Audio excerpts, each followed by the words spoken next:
지난 8월 27일 대한노인회 이중근 회장이 배임 및 횡령 혐의로 대법원으로부터 징역형을 선고받았습니다. 이에 따라 오는 10월 19일 제18대 회장 선거가 치러지게 됐는데요. 이는 대한노인회 운영규정 제3장 11조 4항에 의거한 본회 임원의 피선거권이 상실된 때에는 퇴직된다는 항목에 의거한 겁니다. 대한노인회는 지난 16대 이심 회장에 이어 17대 이중근 회장까지 전임 회장 2명이 연달아 불미스러운 일을 일으키는 바람에 위상이 크게 저하됐습니다.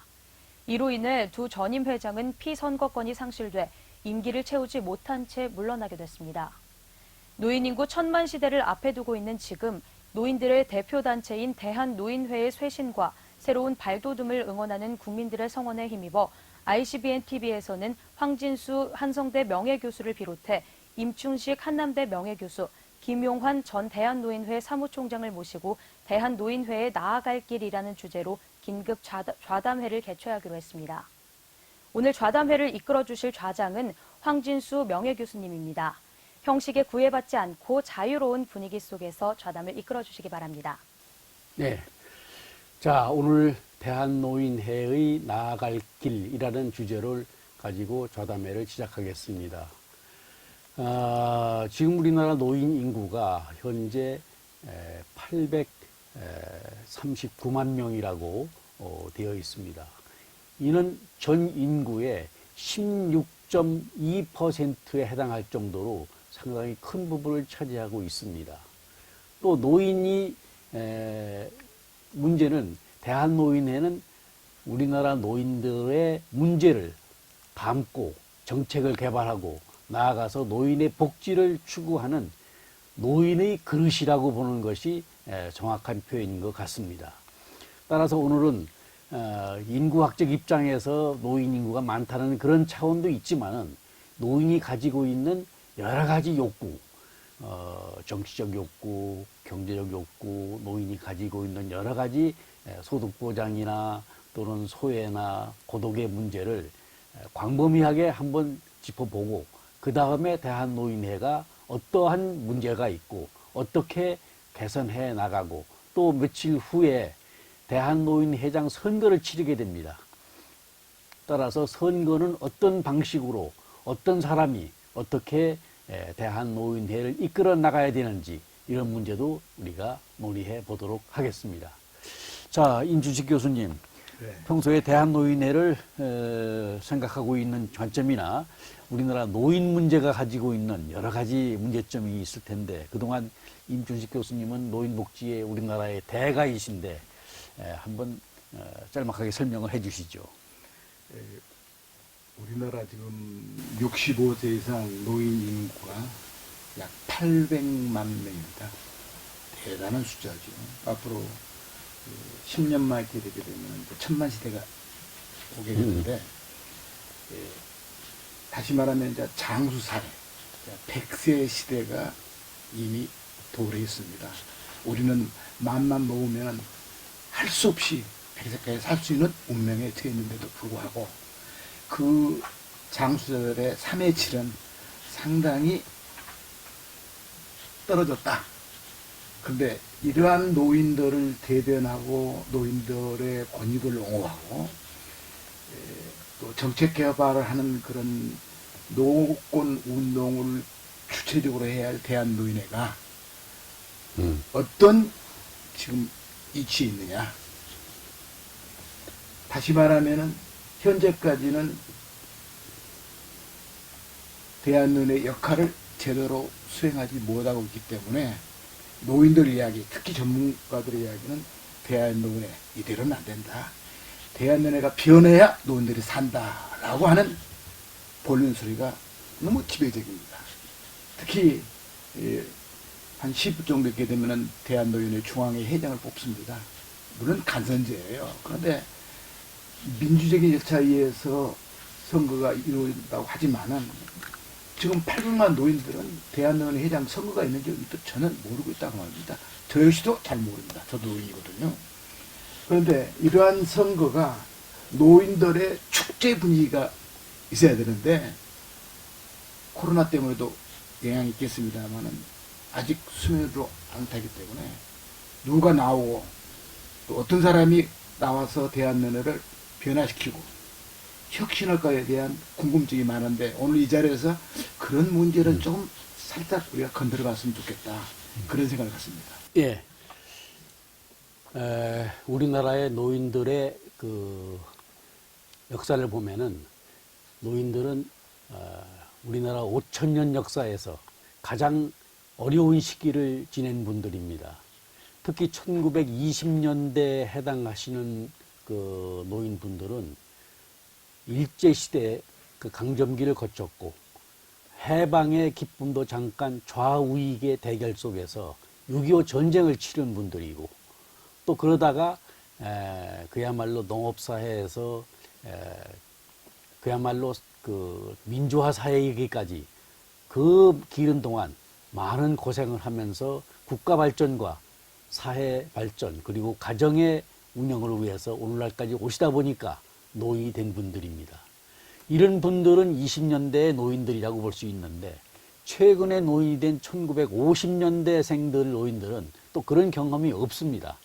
따라서 노인들은 다양한 욕구를 가지고 있고 그 욕구 속에서 현 상태에서 대한노인회를 통해서 그런 욕구를 해결하고자 하는 그런 밑에 깔려있는 심리적 기저가 있다고 볼 수 있습니다. 자, 오늘 대한노인회의 문제는 노인들이 가지고 있는 여러 가지 문제가 있습니다만은 그 문제를 해결할 수 있는 주창구 역할이 대한노인회라고 생각이 돼서 특히 노인회장 선거가 앞으로 노인회의 발전과 노인들의 욕구 해결에 있어서 중요한 역할을 할 수 있다고 생각합니다.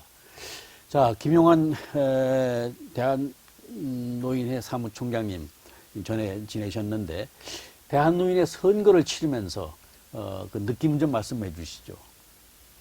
두 가지는 꼭 짚고 넘어가야 될 것 같아요. 그 두 가지가 하나는 삼선 허용이라는 거하고 그 다음에 100만 원 내지 200만 원씩 그 지회에 중앙에서 지원한다는 그 내용이 선거 때마다 나오기 때문에 그 얘기는 좀 짚어야 될 것 같은데 2014년 12월 26일 날 대한노인회 중앙회에서 그 제5차 이사회를 개최하게 됩니다. 그날 안건들을 다 뭐 이사님이셨으니까 기억이 나시겠습니다만 다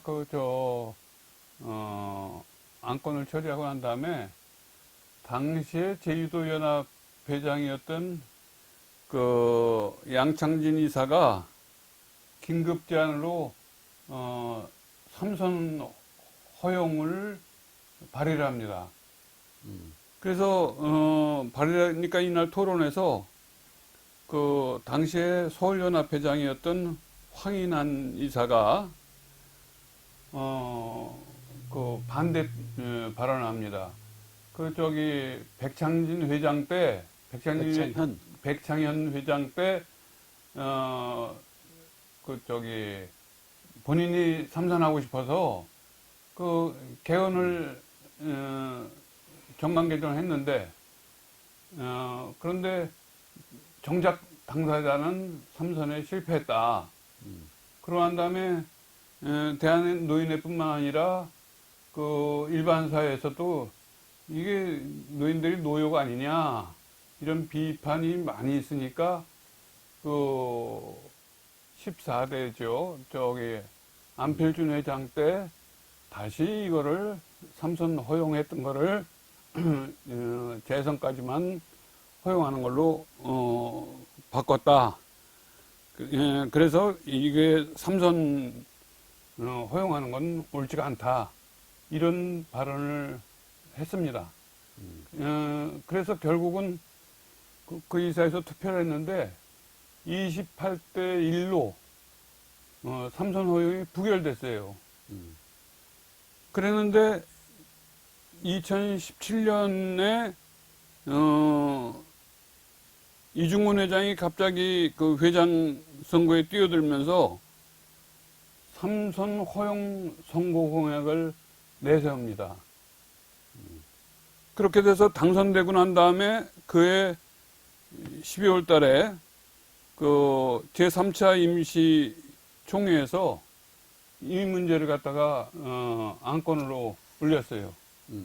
그랬는데 그 막 찬반 토론이 아주 뜨겁게 감정이 격해질 정도로 뜨겁게 했는데 찬성하는 쪽에서는 아이 저기 단체장들이 삼선하니까 거기에 맞춰서 지회장도 삼선하게 해주면은 일하는데 좋지 않느냐 하는 게 찬성 쪽 의견이고, 반대하는 쪽에서는 아니 70대 중반에 대개 처음 회장이 되는데 그러면은 재선까지 하면은 8년이고 삼선을 하면 12년인데 그럼 70대 중반이 돼가지고 3, 40이 12년을 한다는 말이냐. 그러면 다른 사람들은 좀 회장하고 싶어도 기회가 다 뺏기는 게 아니냐. 이렇게 해서 찬반 그 논란이 아주 심하게 있으니까 이중근 회장이 토론을 종결시키고 기립 표결을 하자 그랬어요. 그러니까 이제 그 앞에 있던 그 제장들이 웅성웅성하고 반대를 했습니다. 기립 투표는 무슨 얼어 죽을 기립 투표냐. 무기명으로 정상적으로 하자. 그래갖고 표결을 했는데 이날 아주 놀라운 결과가 나옵니다. 찬성이 102표, 그 다음에 반대가 123표로 부결이 됐어요. 저는 그 소식을 듣고 난 다음에 아주 소름이 끼쳤습니다. 왜 그러냐? 그 대의원들이 전부 다 지회장이고 삼선 허용하면 어떻습니까? 다 수혜자예요. 100%가. 그런데 내가 그 수혜를 포기하고도 이 안건은 통과되면 안 된다. 그런 사람이 123명으로 102명보다 더 많았단 말입니다. 그러니 이거를 듣고 이 소식을 듣고 난 다음에 저는 그래, 대한노인은 희망이 있다. 앞날이 밝다. 그런 생각을 했는데 저만 그런 생각을 한 게 아니라 아마 모든 국민들이 그런 생각을 했을 겁니다. 그 다음에 하나 더 말씀드리면 그 100만 원 지회 지원하는 거. 이거는 사실 노인복지라는 건 두 분 교수님 계시지만 무슨 돈으로 해야 됩니까? 나라 돈으로 해야 돼요. 정부와 지자체가 그 노인복지 예산을 가지고 해야지 개인한테 의존할 수가 없죠. 그런데 중앙회 회장 개인이 재산이 많다 그래갖고 매달 100만 원씩 지회에 내려보냈어요. 그러면 내려보내봤자 1년이면 1200만 원입니다. 그럼 이 1200만 원 가지고 일부 지회장들이 조금 뭐 혜택을 받는지는 모르겠지만, 아니 일선 경로당의 회원들 입에 그 돈 가지고 크림빵 하나라도 입에 들어갈 수 있습니까? 그래서 사람들이 그거 1200만 원이라는 거는 그건 엄발의 오줌 누기 아니냐. 그런 거를 이중근 회장 때 모두 경험했습니다. 모두 경험했어요. 그래갖고 이중근 회장이 이제 3년여 재임을 했는데, 이분이 100만 원씩 지회 준 거 외에는 뭐 별로 한 일이 없어요. 뭐 재판 받느라고 뭐 왔다 갔다 하고, 그래갖고 일부 지회장들은 중앙회가 마치 겨울방학이었던 것 같다. 3년이, 겨울방학이 3년이면 이건 너무 길었다. 그런 이야기들을 많이 하고 있습니다.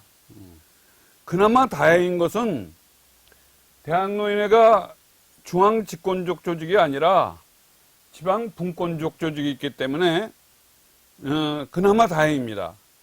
중앙회가 똑부러지게 일을 하지 않아도 시도연합회, 시공구 지회가 각 연합회장과 지회장의 그 역량에 따라서 종종과 다름없이 활발하게 돌아갈 수 있었기 때문에 그나마 대한노인회가 요만큼만 타격이 있는 겁니다. 다시 말해서 윗불이 신통치 않아도 지금 밑불은 아주 활을 잘 타고 있다는 얘기입니다. 네, 여기까지. 자, 대한노인회장 선거를 앞두고 지금 뜨거운 그 이슈로 등장한 것이 노인회 회장 임기를 3선까지 허용할 수 있겠는가의 문제와 노인회장에게 그동안 가끔 노인회장에게 100만 원씩 회장이 주던 돈에 대한 문제를 앞으로 어떻게 처리할 것인가도 해당되는 얘기입니다. 그러나 대한노인회장 선거는 더 많은 문제, 이거 말고서도 많은 문제가 그 밑에 내재되어 있습니다. 자, 대한노인회장 선거에 있어서 혹시 생각나는 거 있으면 임 박사님 좀 얘기 좀 해주시죠. 그동안에 대한노인회가 노인들을 위해서 무슨 일을 했느냐 하는 물음을 던진다면은 상당히 부정적이다. 간판만 있을 뿐이다. 사실 대한노인회 조직의 근원은 전국에 66,500여 개의 경로당 조직의 중앙회입니다. 그런데 이 하부 조직까지의 여러 가지 상황이 중앙회에서 하고 있는 일에 대해서는 전부 다 깜깜하고, 그리고 이중근 전임 회장께서 지혜에 자기 개인 돈으로 100만 원씩 지원해 준 것은 정말 잘한 것인데, 이것이 적폐 조직의 원상이 됐다는 목소리가 높다고 말이거든요. 그것을 지회장들이, 지회장이라 하면 흔히 알아두면 지방자치단체에 있는 노인회입니다. 그런데 그 사람들이 지방 조직을 위해서 쓰는 사람도 있지만 대부분이 개인이 작동했다든가 얼버무리고 준 사람의 의도에 뜻에 맞지 않도록 집행한 것이 지금 문제가 되고 있는데 대다수 노인들이 모르고 있는 상황입니다. 이런 적폐 조직의 어떤 그 스토리를 이제는 이번 기회에 고려를 판해서 새로운 판을 짜주는 것이 굉장히 중요하기 때문에 어떤 의미에서는 이번 정기총회 회장 선거가 대한노인의 새로운 역사를 쓰는 계기가 됐으면 하는 바람이 있습니다. 예. 자, 대한노인회는 1969년도에 창설돼서 현재 66,732개의 경로당을 두고 있습니다. 또 전국에 245개 지회와 16개 연합회를 두고 있는, 그리고 중앙회가 있는 대한민국 노인을 대표하는 조직입니다. 2011년에 사단법인 대한노인의 지원에 관한 법률이 통과됐습니다. 그 당시 당 원내총무였던 이낙연 의원하고 원혜룡 의원이 합의해서, 여야 간에 원내총무가 합의해서 아까 말씀드린 대한노인의 지원에 관한 법률이 국회 통과됐습니다. 그동안 대한노인회에서 지방자치단체에 장에 가가지고 우리에게 좀 보조금을 달라, 운영비를 좀 지원해달라 하면은 대한노인회에 대한 운영 지원에 관한 조례라든가 법률이 없어서 할 수가 없습니다. 재향군인회나 새마을운동이나 또는 다른 단체들, 그 바르게 살기 운동이나 이런 단체들은 관련된 법이 있기 때문에 그것에 의해서 지자체에서 지원해 줍니다만은 대한노인회는 그게 없습니다. 따라서 이 법을 만들게 된 하나의 동기가 됐고, 이 법이 통과되고 나서 지방자치단체는 대한노인회에 지원을 해주고 있습니다. 그런데 이런 단체 속, 이런 그 과정 속에서 대한노인회가 가지고 있는 이번 선거에서 중요한 이슈가 몇 개가 있습니다. 그 후보가 지금 예상되는 후보는 5사람 정도로 그 출마를 할 것이라고 예상하고 있습니다만은 그 5 후보가 각각 다 주장하는 것이 아까 김용환 총장님이 말씀하신 삼선 연임이라든가 또는 또 그 지회장 연합회장한테 100만 원 내지는 뭐 200만 원까지도 주겠다라고 하는 선거 공약이라든가 또 대한노인의 청사를 짓는다든가 또는 대한노인에 관련된 임직원들 사무국장, 사무처장을 중심으로 한 그 직원들의 보수와 임기 문제를 그 보장하겠다라든가 여러 가지 그야말로 좋은 대안들을 제시하고 있는데 이것들이 가지고 있는 문제점들이 과연 실행할 수 있겠는가, 과연 실천 가능하겠는가도 역시 문제가 될 수 있습니다. 자, 대한노인회가 앞으로 그런 문제들을 할 수 있는 지도자의 그 역량이나 그런 그 용기나 그런 패기가 있다고 생각하십니까? 어떻게 생각하십니까? 근데 사회자께서 지적을 잘 해주셨는데 그런 맹점을 이번에 어떻게 극복할 것이냐는 것이 과제입니다. 그렇습니다. 지금 후보자들이 들린 바 이야기는 한 5분이 내가 적격자다. 좀 열렬하게 운동하고 있는 것은 좋습니다. 그런데 거기에서 나온 그들의 그 공약이 비공짜 허수일 가능성이 제가 보기에는 거의라고 봅니다. 꼭 그러한 그 어떤 그 이끼로 선거 공약을 한다든가 투표를 했을 경우에 노인들이 할 수 있는 영역이 뭐냐. 그래서 이거는 정말 자질 있고 능력 있고 대한노인을 변화시킬 수 있는 정말 전문가가 회장으로 선출됐으면 좋겠는데 그런 거에 대한 정보가 지금 현재 전무다. 이런 정보를 빨리 대한노인에서 홍보를 해서 최소한 알릴 권리가 있다. 이것이 저는 지금 문제입니다. 따라서 대한노인회장은 이런 사람이 됐으면 참 좋겠습니다. 노인들을 위하고 대한노인회를 잘 이끌겠다는 철학과 소신이 있는 그 후보가 있으면 좋겠고 또 노인회에 관한 경험이나 또 노인에 관한 그 무슨 그 관심을 그동안 많이 가졌던 후보가 됐으면 좋겠고 더 중요한 것은 앞으로 대한노인회에 대한 비전이라든가 조감도라든가 어떤 희망적인 것을 넣어줄 수 있는 그런 용기 있고 패기가 있는 그런 노인이 됐으면 좋겠습니다. 사실상 대한노인회는 지금 노인회를 이끌고 있는 경로당 조직이나 자원봉사 조직이나 노인 일자리 사업이나 이런 것도 매우 중요하지만은 나아가서는 대한노인회가 노인의 장수 문제나 건강 문제 또는 사회보장, 고용복지 또는 노인 교육, 사회 참여 또는 노인 주거 안정, 사회봉사, 효행 실천 이런 것들 전부가 대한노인회가 앞으로 사업을 펴고 짚고 넘어가야 할 문제라고 생각합니다.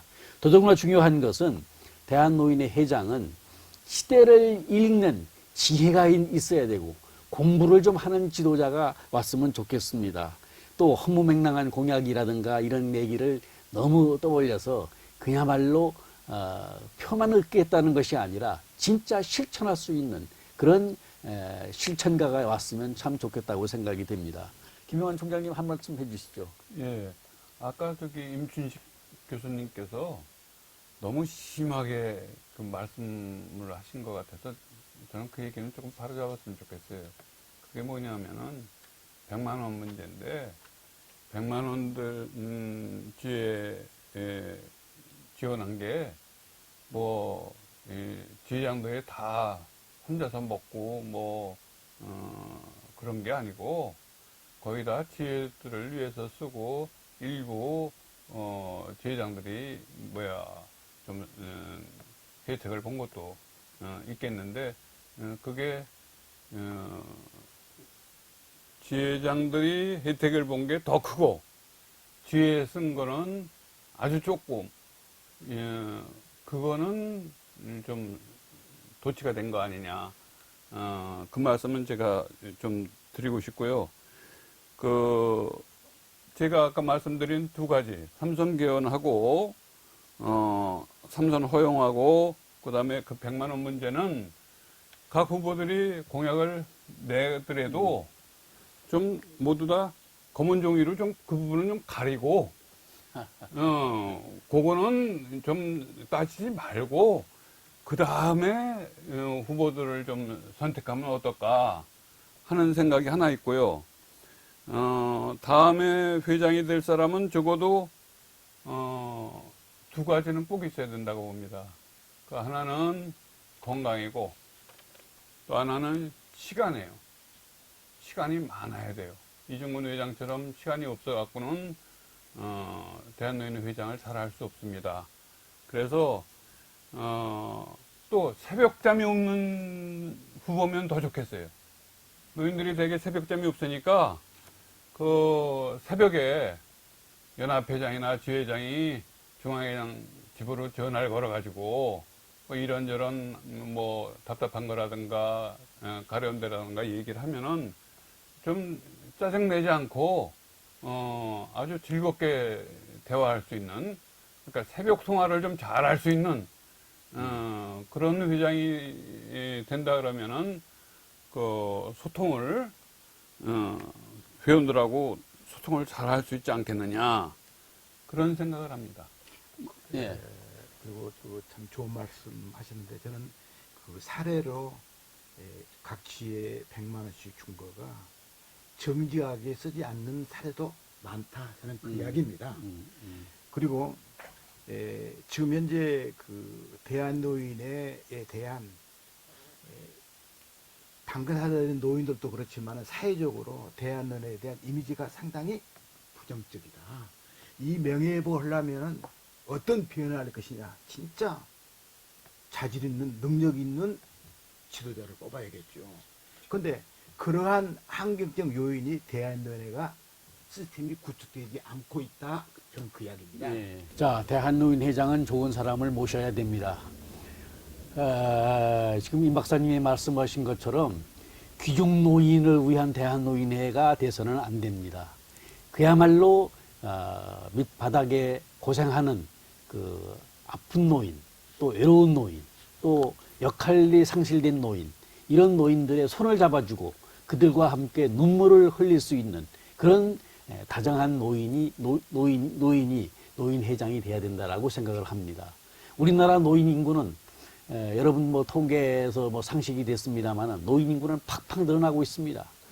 지금 곧 초고령 사회가 됩니다. 이때 이런 것들을 모든 것을 담는 아까 말씀드린 그릇이 바로 대한노인회고, 그 그릇의 선장이 대한노인회장입니다. 따라서 회장을 이번 기회에 잘 뽑아야 우리나라의 노인들의 복지 문제도 밝고, 또 노인들에게 그런 제안을 할 수 있는 노인복지 정책에 대한 전문가들을 대한노인회에 많이 흡수해서 복지부에서 주는 대로 떡을 받아먹는 대한노인회가 아니라 복지부와 기재부를 끌고 나가는 노인복지 정책의 산실로서 대한노인회가 거듭나야 된다라고 생각을 합니다. 저는 이번 회장은요, 첫째, 둘째보다도요, 그분의 그 지도력, 정치력을 저는 손을 꼽고 있습니다. 어느 지도를 만나에 따라서 그 조직은 변화옵니다. 지금 침체 있고 문제투성인 노인 문제를, 노인들의 삶의 질을 좀 업그레이드 시킬 수 있는 정치성 있는 지도자가 누구냐라고 했을 때 우리는 많은 고민을 해야 됩니다. 단 한 가지는 간판 보고 붙지 말고 정말 대한민국을 위해서 봉사, 희생할 수 있고 나는 대한민국을 죽겠다는 그런 각오 있는 그런 정직한 지도가 없을까, 그렇게 고민해봅니다. 네. 네, 저 지금까지 정말 좋은 말씀 많이 해주시고 열띤 토론 들었는데요. 시간 관계상 이제 마무리 멘트 부탁드리겠습니다. 대한노인회는 대한민국을 대표하는 노인들의 조직이라는 말씀을 제가 드렸는데, 진짜 대표가 될 수 있도록 우리 다 같이 노력하고 좋은 후보를 이번에 회장으로 뽑아야 됩니다. 이것이 대한노인회가 사는 최선의 길이라고 생각합니다. 어려운 노인들을 행복한 노인으로 만들고 노인이 사귀어 좋은 정말 그러한 대한민국을 만들기 위해서는요. 1차적으로 이번 회장은 노인 복지권 운동의 기수가 됐으면 좋겠다.